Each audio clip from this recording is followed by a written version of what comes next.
You ask Tiger to solve. This deals with linear equations with one unknown. The final result is z equals -52/3.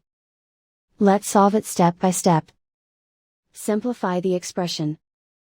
Expand the parentheses. Multiply the coefficients. Simplify the arithmetic. Group all z terms on the left side of the equation. Subtract 8z from both sides. Group like terms.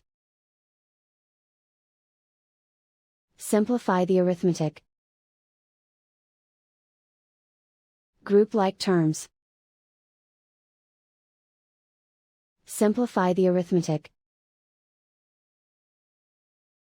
Group all constants on the right side of the equation. Add 32 to both sides. Simplify the arithmetic.